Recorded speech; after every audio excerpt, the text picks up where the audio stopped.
Hello and very warm welcome to Zunaira Azhar official. आजकल जो Gaza को लेके कॉन्फ्लिक्ट बहुत पीक पे पहुंचा हुआ है, उसके अलावा मेरे ख्याल है कि दुनिया में चैनल्स पे और कोई बात ही नहीं हो रही। बात ज़रूर हो रही है, लेकिन बात कंप्लीट भी नहीं हो रही, बल्कि बात बहुत ज़्यादा फैब्रिकेटेड न्यूज़ की शक्ल में प्रेजेंट की जा रही है। टोटली एक western control media and social media platforms की हेजमनी है, उनका कंट्रोल है। बहुत सारी वीडियोस अपलोड नहीं हो पाती बिकॉज यूट्यूब उनको सेंसर कर देता है if you are talking about Israel and Palestine conflict. इसी तरह तकरीबन 50,000 से ज़्यादा अकाउंट्स 2 दिन के अंदर जब ये कॉन्फ्लिक्ट शुरू हुआ वो सस्पेंड किए गए ट्विटर पे। So at the moment it is very difficult to talk about the issue. और इस वक्त एक ना सिर्फ ये कि वहाँ वाक़तन एक जंग चल रही है उस इलाके में, मिडल ईस्ट में, इस वक्त एक मीडिया वॉर भी चल रही है।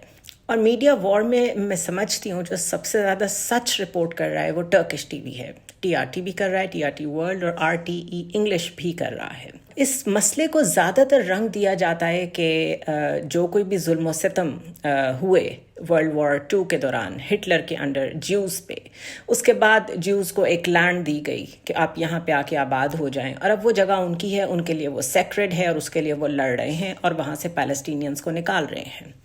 मसला इतना आसान नहीं है। It is a Holi land. Israel इस वक्त, या जिसको पैलेस्टाइन कहते हैं, it is a Holi land for the 3 religions.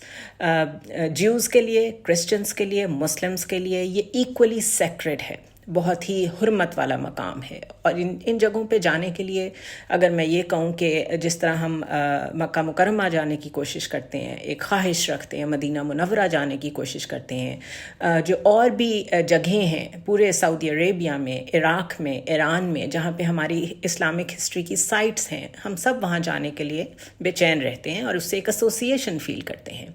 Israel भी एक ऐसी ही जगह है। ये अलग बात है कि उसके ऊपर इस वक्त एक जूइश लॉबी, जो कि ज़ायनिस्ट हैं बेसिकली, इस पे भी हम डिफरेंस पे भी बात कर लेंगे कि ये क्या होता है, उनका कब्ज़ा है और वो इस पे एडमेंट हैं, वो मुज़र हैं कि सिवाय उनके इस जगह पे किसी का हक नहीं है। 1939 से लेकर 1945 तक जो फैशिज़म अनलीश की गई यूरोप में, और ये वो पीरियड था जिसमें वर्ल्ड वॉर 2 जारी थी, इस सारे पीरियड में सिर्फ जर्मनी ही सेंटर नहीं था ज्यूज़ की परसिक्यूशन का। सबसे पहले हिटलर ने पोलैंड को इन्वेड किया, जहाँ से इस जंग का आगाज़ हुआ, और उसके बाद आहिस्ता आहिस्ता उसका प्लान था कि वो पूरे यूरोप को अपने कब्ज़े में लेगा। तो जो फैशिज़म की लहर थी उस वक्त, वो पूरे यूरोप में थी, सिर्फ जर्मनी में नहीं थी। जर्मनी उसका हेड क्वार्टर ज़रूर था बिकॉज एडोल्फ हिटलर वहाँ पे मौजूद था और वहाँ से अपने प्लान्स एग्जीक्यूट कर रहा था। उसके जहाँ पे और प्लान्स थे, उनमें से एक प्लान ये भी था जो कि एक रेसिस्ट प्लान था कि ज्यूज़ जो हैं उनको ख़त्म कर दिया जाए, सफ़ा हस्ती से ही मिटा दिया जाए। और उसके लिए भी ऑल नो हॉलोकॉस्ट का नाम उसको दिया गया। ज्यूज़ की परसिक्यूशन जिस तरीके से हुई, गैस चैम्बर्स में उनको मार दिया गया, ज़िंदा जला के भी मारा गया। जो भाग सकते थे वो वहाँ से भागे। बट ये एक हकीकत है कि यूरोप में जो ज्यूज़ मौजूद थे वो बहुत इंटेलेक्चुअल्स थे, बहुत ज़्यादा इकोनॉमिकली साउंड थे, बिज़नेस कम्युनिटी से बिलोंग करते थे, और अगर मैं उसको बहुत सादा अल्फाज में बयान करने की कोशिश करूँ तो वो एलीट सोसाइटी थी ऑफ द यूरोप। जिस तरह आपने ब्रेक्सिट में ब्रिटेन फर्स्ट का नारा सुना होगा, इसी तरह एक नारे की बुनियाद पे ये फ़ैसला कर दिया एडोल्फ हिटलर ने कि यहाँ से बाकी सारी कौमियतों को निकाला जाए, और इसलिए जो उनकी जायदादें थीं उनके ऊपर कब्ज़ा किया गया। जो आर्ट्स एंड क्राफ्ट्स, जो कल्चरल चीज़ें प्रोड्यूस की थी उन लोगों ने, उनको तबाह कर दिया गया।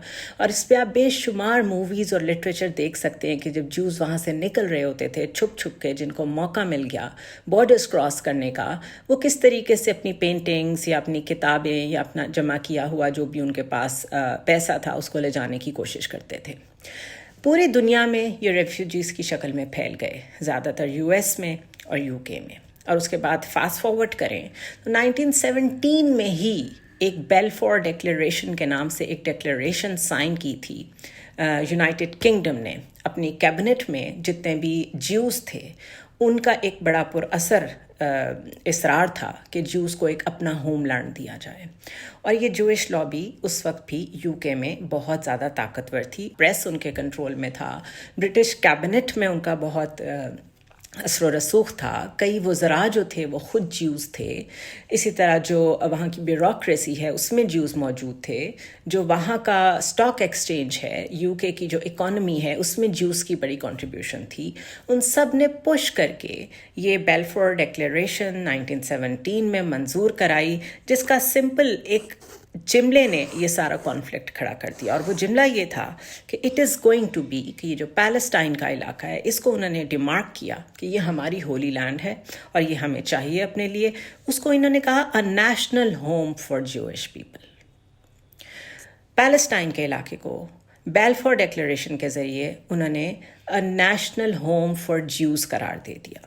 اب یہ بڑی ویگ ٹرم ہے, اس میں نہ کوئی ٹیریٹری انہوں نے باؤنڈ کی کہ کون کون سی سرحدیں وہ مارک کر رہے ہیں, کہاں سے کہاں تک وہ جیوز کو یہ علاقہ دینے جا رہے ہیں.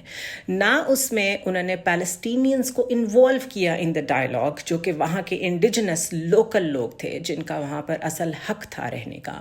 نہ ان کی سے تھی اس ڈیکلیریشن میں کہ کیا وہ راضی ہیں اس چیز پہ کہ وہاں پہ مزید لوگ لا کے آباد کیے جائیں کہیں باہر سے.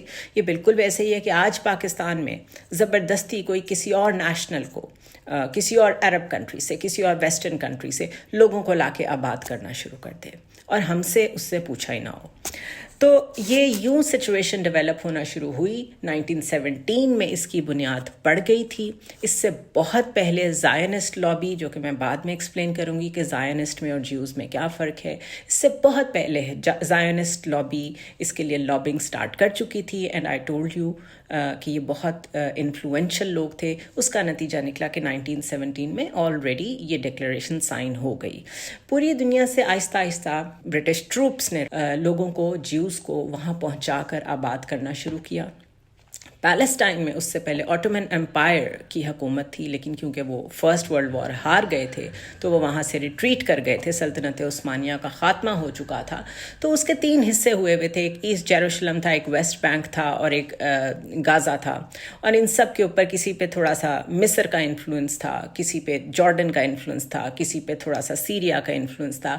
وہاں پہ ایز سچ کوئی مقامی گورنمنٹ قائم نہیں تھی, لیکن پیلسٹینین پیپل جو ہمیشہ سے وہاں رہتے آئے ہیں, جو کہ عرب ہیں, پیلسٹینین عرب ہیں, وہ وہاں موجود تھے.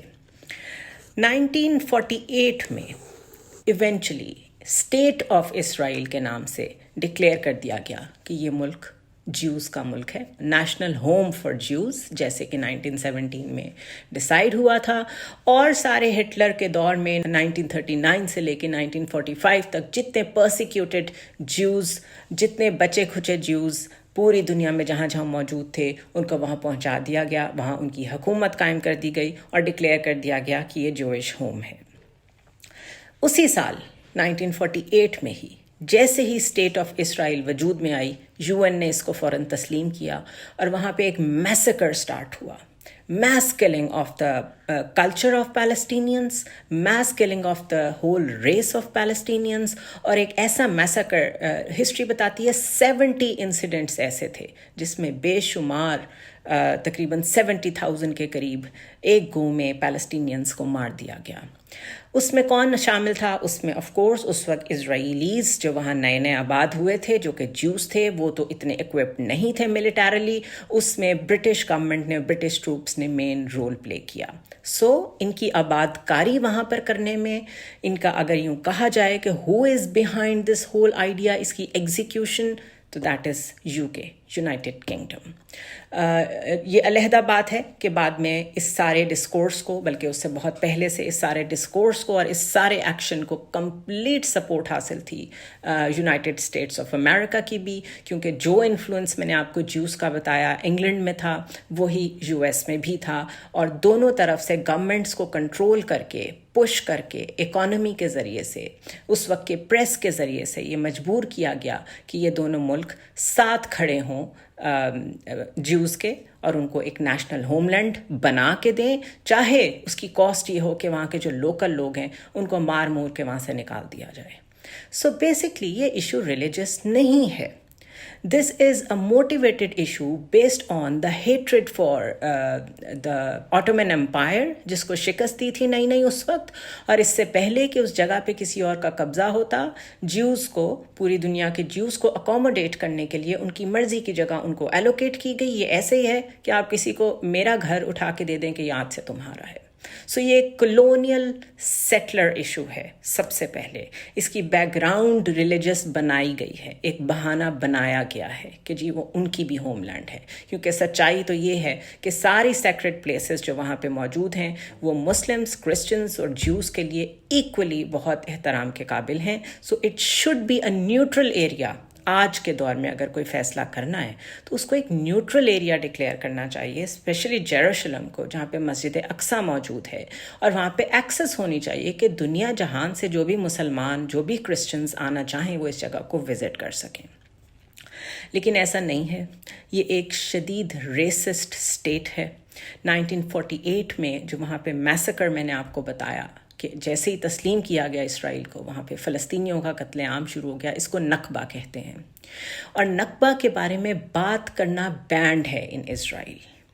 इसराइल में या इसराइल से बाहर अगर आप ज्यूज़ के बारे में बात करते हैं, आपको एंटी सेमिटिज़म के नाम पे बैन कर दिया जाता है। आप बात ही नहीं कर सकते उनके बारे में। इसी तरह जो ज़ायनिस्ट लॉबी है, वो लॉबी है जिसको आप 2 मिनट के लिए इमेजिन करें कि कुछ तो ज्यूज़ हैं। वो ज्यूज़ इसलिए हैं कि वो यहूदी हैं, वो एक ख़ास मज़हब में बिलीव करते हैं और वो उस फेथ के मानने वाले हैं।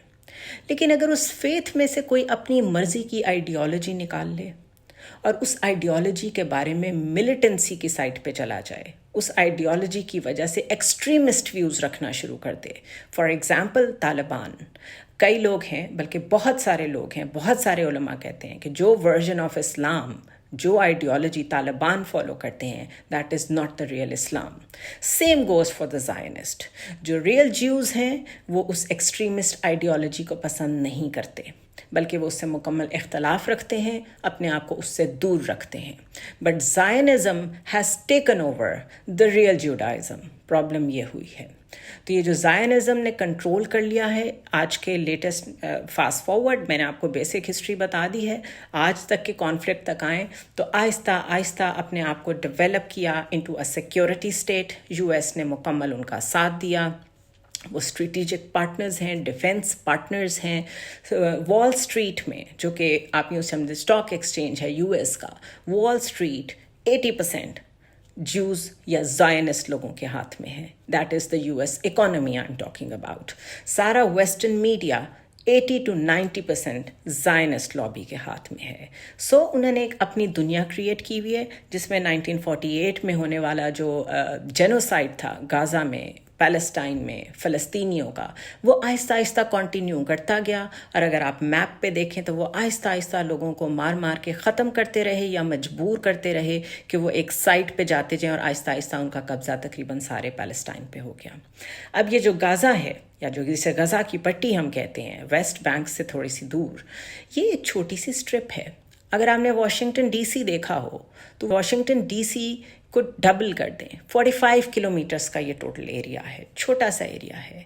इसमें भी फ़लस्तीनियों को नहीं रहने दिया जा रहा और इनको पुश किया जा रहा है कि ये ज़्यादा से ज़्यादा साउथ की तरफ चले जाएं। प्लान क्या है? Plan since a very long time ये है कि यहाँ से फ़लस्तीनियों को मुकम्मल तौर पे निकाल के सिनाई पेनिनसुला, जो कि मिस्र में है, इजिप्ट में है, क्योंकि इजिप्ट को बॉर्डर लगता है, इन सबको वहाँ पे जगह दे दी जाए, ये रेफ्यूजी कैंप्स बना दिए जाएं, ये वहाँ चले जाएं, और ये सारी जो सरज़मीन है, ये जो सारा फ़लस्तीन है, ये मुकम्मल तौर पे इजराइलीज़ के हाथ में आ जाए। हमास पे किसी और दिन बात करेंगे। हमास को यूँ समझें कि 1980 ऑनवर्ड्स जितनी भी फ़लस्तीनियों ने अपनी राइट ऑफ सेल्फ डिटर्मिनेशन के लिए जंग लड़ी है या आर्म्ड रेजिस्टेंस की है, उसमें हमास का बहुत मेजर रोल है। Hamas is backed by Iran, इसमें कोई शक नहीं है। और जो आपके इंटरनेशनल लॉज हैं वो आपको आर्म्ड कॉन्फ्लिक्ट में रेजिस्टेंस करने का हक देते हैं। आर्म्ड रेजिस्टेंस आपका हक है, आप कर सकते हैं अगर आपके एरिया में बाहर से ऑक्यूपायर्स आ जाएं और आपके ऊपर सप्रेशन या ऑपरेशन का एक बाजार गर्म कर दें। This is why I said yesterday कि इस कॉन्फ्लिक्ट के बहुत सारे एंगल्स हैं. आज मैंने आपको सिर्फ बेसिक एंगल बताने की कोशिश की है कि हाउ इट स्टार्टेड, इसके पीछे कौन से मुल्क थे, ज़ायनिस्ट्स किस तरह क्रिएट हुए, उनका इन्फ्लुएंस क्यों इतना ज़्यादा है, और आज ये जो कॉन्फ्लिक्ट है इसकी लेटेस्ट सूरत हाल क्या है, ये किस किस डायरेक्शन में जा सकता है. It's another aspect. Middle east के सारे कंट्रीज इसकी जद में आएंगे अगर ये वॉर कंटिन्यू करती है तो. गाज़ा को दो साइड से समुंदर लगता है, एक साइड पे इसराइल है, एक साइड पे फ़लस्तीन के मिस्र है, जॉर्डन है, सीरिया है. तो ये रीजनल वॉर में ऑलरेडी कन्वर्ट हो चुकी है क्योंकि लेबनान के बॉर्डर के ऊपर भी स्कर्मिशेस और लड़ाई शुरू हो चुकी है, जंग शुरू हो चुकी है. ईरान कंप्लीट कमिटमेंट शो कर रहा है कि वो हेल्प करेगा हमास की और हिजबुल्लाह की भी to protect the right of Palestinian people. बहुत आसानी से इस तरफ जा रहा था मामला कि सऊदी अरेबिया वो पहला मुल्क होता जो एक्सेप्ट कर लेता इज़राइल को, और उसके बाद ज़ाहिर है सारे मिडल ईस्ट ने, जितने भी जीसीसी कंट्रीज़ हैं उन सब ने उसे एक्सेप्ट कर लेना था. फिर पाकिस्तान जैसे मुल्क ने भी एक्सेप्ट कर लेना था उसको, क्योंकि हमने बरादर ममालिक की बात माननी होती है. लेकिन इस अटैक ने उस सारा जो रिकग्निशन ऑफ इज़राइल का एक ख्वाब था जिसको बहुत अरसे से अमेरिकन गवर्नमेंट लेके चल रही थी, ओबामा के दौर में भी कोशिश हुई, ट्रंप के दौर में भी कोशिश हुई, बाइडन के दौर में या बाइडन एडमिनिस्ट्रेशन ने तो बहुत ही ज़्यादा कोशिश की. उन्होंने तो उसको कहते हैं शटल डिप्लोमेसी, इतना ज़्यादा चक्कर लगाए मोहम्मद बिन सलमान के पास कि तकरीबन उनको कन्विंस कर लिया था कि इसको एक्सेप्ट कर लिया जाए, इजरायली लैंड, ज्यूज़ का नेशनल होमलैंड. लेकिन इस एक अटैक ने हमास की तरफ से उस सारे प्लान को मलियामेट कर दिया है. नाउ देयर आर चांसेस कि जो यूक्रेन वॉर है वो बैक एंड पे चली जाए, क्योंकि अब उसमें इंटरेस्ट कम होगा. जियोग्राफिकली भी उसको सपोर्ट करना पहले ही बड़ा मुश्किल हो रहा था, लेकिन पॉसिबल इसलिए था क्योंकि सिर्फ एक वॉर थी. ये दूसरा फ्रंट ओपन हो गया है, और थर्ड फ्रंट ओपन हो सकता है ताइवान में. And almost all of the world, जितने भी अरब कंट्रीज़ हैं, जो चाइना है, रशिया है, सेंट्रल एशियन स्टेट्स हैं, वो सब अब इस बात पे खड़ी हो गई हैं. यूनाइटेड नेशंस में उन्होंने स्टैंड लिया है कि इस कॉन्फ्लिक्ट को फॉर गुड हल किया जाए. 1967 के से पहले जो बॉर्डर्स थे उन पे वापस जाएं, फ़लस्तीनियों को उनका इलाका दें, उनको वहाँ रहने के लिए जो जो कुछ चाहिए वो उन्हें प्रोवाइड करें. आप इस तरह किसी एक पूरी कौम को एथनिक क्लिनजिंग करके या जेनोसाइड करके ख़त्म नहीं कर सकते, चाहे आप उसकी बैकग्राउंड ये देते हो कि खुद आपके साथ भी हॉलोकॉस्ट हुआ है. सो इसमें एक लेसन ये है कि आपके साथ जितना मर्जी जुल्म हुआ हो वो बिल्कुल जस्टिफाई नहीं करता कि आप किसी और के ऊपर वो जुल्म या अब्यूज़ ट्रांसफ़र कर रहे हो. And this is what is exactly happening in the world, and this is pure politics. It has nothing to do with the religion. ये सारे स्ट्रेटेजिक डिज़ाइंस हैं, और आने वाला वक्त बताएगा कि अगर इज़राइल इस जंग के ज़रिए से रहे सहे फ़लस्तीनियों को निकाल के सारे फ़लस्तीन पे कब्ज़ा कर भी लेता है, तब भी जब तक इज़राइल कायम रहेगा वो एक सिक्योरिटी स्टेट के तौर पे हमेशा इनसिक्योर रहेगा. बिकॉज़ वहाँ से लोगों को निकालने के बाद बेशक लोग मिस्र में जाके आबाद हों, कहीं भी जाके आबाद हों, वो मिलिटेंट स्ट्रगल जारी रखेंगे, वो आर्म्ड स्ट्रगल जारी रखेंगे. सारी दुनिया ने ये साबित कर दिया है. 120 कंट्रीज़ यूनाइटेड नेशंस में पैलेस्टाइन इशू में फ़लस्तीनियों के साथ खड़े हुए हैं. सो मच सो, इतनी बड़ी शिकस्त है यूनाइटेड किंगडम की कि डिस्पाइट द फैक्ट कि मैंने आपको बताया कि इज़राइल की क्रिएशन में यूके का मेजर रोल है, उनको एब्सटेन करना पड़ा, उनको ये रोकना पड़ा कि हाँ या ना में वोट दें कि ना दें. Why? Because the whole of the United Kingdom other than the government standing with Palestine. So democratic countries में एक ये फ़ायदा ज़रूर होता है कि जो हुकूमतें होती हैं वो जितनी मर्ज़ी अपने ग्रैंड डिज़ाइन फॉलो कर रही हों, अगर लोगों का प्रेशर आए तो उनको चीज़ें रीथिंक करनी पड़ती हैं. I think this is enough on Palestine for now. जैसे जैसे डेवलपमेंट्स होंगी वैसे वैसे इसके डिफरेंट एस्पेक्ट्स पे मैं आपसे डिस्कशन करती रहूँगी. I will see you tomorrow.